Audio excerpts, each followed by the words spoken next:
ٹھیک ہے. اور تیسرا جو ہے کسی ملک کے اندر جو ہے سروسز کی اور انڈسٹری کی کیا صورتحال ہے. اسی رپورٹ کی بنیاد کے اوپر پوری دنیا کے جو لون گیونگ انسٹیٹیوشنز ہیں، مثلا پیرس کلب ہے، باقی لوگ ہیں یا انویسٹر جو ہے، وہ کسی ملک کے اوپر وہ بھروسہ کرتا ہے. اب آپ دیکھیں، میں اس کی صرف جو پہلے 7 پوائنٹ ہیں نا، میں اس کو آپ کو پڑھ کے سنا دیتا ہوں، میں اس کا ترجمہ سنا دیتا ہوں تاکہ زیادہ بہتر جی رہے. جی جی. پاکستان جنوبی ایشیا میں ابھرنے والی ایک معیشت ہے جو اندرونی اور بیرونی سطح پر معاشی عدم استحکام کے دیرینہ مرض میں مبتلا ہے. اس کے سیاسی عدم استحکام، اندرون ملک سیکورٹی خدشات اور معاشی پالیسیوں میں خرابی کی وجہ سے یہ ہرگز سرمایہ کاروں کی توجہ حاصل نہیں کر سکتی.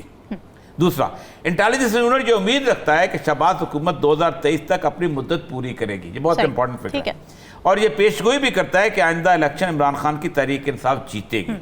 مگر اس وقت پاکستان میں سیکورٹی کے حالات اس قدر کمزور ہیں کہ آئندہ چند ماہ میں تشدد کے واقعات بہت زیادہ بڑھ سکتے ہیں. اچھا. تیسرا پوائنٹ، 7 پوائنٹ ہے جو میں بریج کیا. اسٹیٹ بینک اپنی مالیاتی پالیسی کو مزید سخت کر دے گا اور 2023 کے اکتوبر تک وہ شرح سود 23% تک لے جائے گا تاکہ اس طرح وہ IMF کے احکامات پر عمل بھی کرے اور ملک میں افراط زر سے مقابلہ بھی کر سکے. معاشی ترقی کی رفتار سے بخوبی اندازہ لگایا سکتا ہے کہ 2024 کے جون تک شرح سود میں کسی قسم کی کمی نہیں آ سکتی. موجودہ برے معاشی حالات کو دیکھتے ہوئے ہم سمجھتے ہیں کہ ہم نے 2022-23 میں پاکستان کی GDP کی شرح نمو کا جو اندازہ 1.5% لگایا تھا وہ غلط تھا، اور اب یہ گھٹ کر صرف 0.2% رہ جائے گی. اس کی بدحالی کی وجوہات بے شمار ہیں، جن میں سیلاب بھی ہے، لیکن غربت سے کے اخراجات سے عوام کے اخراجات میں کمی، عالمی معاشی مسائل اور خوفناک حد تک شرح سود کی وجہ سے پاکستان میں سرمایہ کاری بہت کم ہو جائے گی. انہوں نے کہا کہ 2.8 شاید ہو جائے 2027 میں گروتھ. ہمیں اندازہ ہے کہ پاکستان جولائی 2023 سے شروع ہونے والے معاشی سال میں دیوالیہ ہو جائے گا. ٹھیک، کیونکہ اس کے پاس قرضوں کی قسط ادا کرنے کے لیے زر مبادلہ موجود نہیں ہے، اور IMF کا یہ پروگرام بھی اکتوبر میں ختم ہو جائے گا، اور ایسے میں پاکستانوں کو قسطوں کی ادائیگی کے لیے مزید کہیں سے قرض نہیں مل پائے گا. کمزور معاشی عوامل نے کئی سال سے ملک کی معیشت کو دیگر ایشیائی ممالک کی منڈیوں یہاں تک کہ بنگلہ دیش سے بھی برے حالات میں لا کھڑا کیا ہے. موجودہ شہباز حکومت نے جس قسم کی اصلاحات کی ہیں وہ آئندہ 4 سالوں میں پاکستان کی معاشی ترقی کا گلا گھونٹ کر رکھ دے گی. ہمیں یقین ہے کہ پاکستان روس اور چین سے اپنے تعلقات مضبوط کرنے کے لیے مغربی دنیا سے اپنے تعلقات قربان کر دے گا، اور بھارت سے اس کے تعلقات کشیدہ رہیں گے، اور پاکستان افغانستان میں طالبان حکومت کی مدد کرتا رہے گا لیکن تسلیم نہیں کرے گا. صرف 1 منٹ اور لوں گا. انہوں نے ایک انڈیکس بنایا ہے 15 پوائنٹ انڈیکس. اس میں انہوں نے کہا ہے کہ ہمیں 4 بنیادی تھریٹس ہیں جس کی وجہ سے اکانومی جو ہے کمزور ہو سکتی ہے. نمبر 1، اگر 2023 میں فوجی کو ہو جاتی ہے، یعنی مارچلہ لگ جاتا ہے، تو 25 میں سے 15 پوائنٹ لیول پر رسک ہو جائے گا. High risk, very high risk. ٹھیک ہے جی. اس کے بعد انہوں نے کہا second, disturbances from the IMF disbursement from the IMF اور کینسل پرمننٹلی. IMF کہتا ہے نہیں ہم تمہیں نہیں دیتے. اس کے بھی وہ کہتا ہے 15% اثرات ہیں. تیسرا وہ کہتے ہیں critical infrastructure faces an abrupt crisis owing to natural disaster, کہ کوئی نیچرل ڈیزاسٹر پھر آتے ہیں سب کچھ، اس کے بھی 12% لیتا ہے. اور ایک اور اہم چیز، critical Imran Khan disqualified from contested election leading to violent process, اس کے بھی 12. اب اس کو ذرا ملا لیں کہ عمران خان ڈسکوالیفائی ہوتا ہے 12 پوائنٹ پہ. ٹھیک ہے. اس کے بعد ہنگامے شروع ہوتے ہیں ملک میں نارکی پہ، یہ 12 پوائنٹ ایڈ کر دیتے ہیں. اس کے بعد مارشلہ لگ جاتا ہے، ہمارے سنبھالنے کے 15 پوائنٹ ایڈ ہو جاتے ہیں. تو یہ ایسی سکیل ہے کہ جس کے اندر قطعاً پھر سنبھالا ہی نہیں جا سکے گا. جو حالات بڑی خوفناک آپ نے منظرکشی کر دی ہے اس رپورٹ کے ذریعے، آپ نے بڑی خوفناک منظرکشی کر دی ہے. ہلالی صاحب، آپ کی نظر میں کون ذمہ دار ہے؟ حالات اس نہج تک پہنچے کیسے ہیں، اور کیا کوئی ریمیڈی بچی ہے؟